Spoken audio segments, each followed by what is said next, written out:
ಬಿಟ್ಟು ಎಲ್ಲರ ಸ್ವಾಸ್ಥ್ಯ ಹಾಳಾಗಿಸಬೇಡ.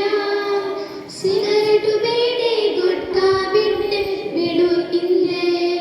ಮನೆಯ ಒಳಗಾದ್ರು ಮನೆಯ ಹೊರಗಾದ್ರು ಎಲ್ಲೂ ಸೇರದೆ ಒಳ್ಳೆ ಪ್ರಜೆಯಾಗಿರು.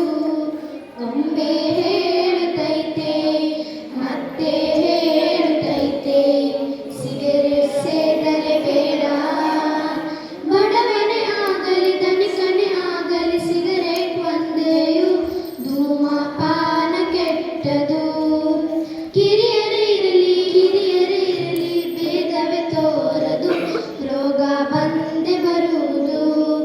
BP ಶುಗರು ಲಂಗ್ ಕ್ಯಾನ್ಸರ್ ಎಲ್ಲ ಬರುವುದು. ಅವರಿವರೆನ್ನದೆ ಎಲ್ಲರನ್ನೂ ಬಲಿಯ ಪಡಿಸುವುದು. ದಯವಿಟ್ಟು ನೀವು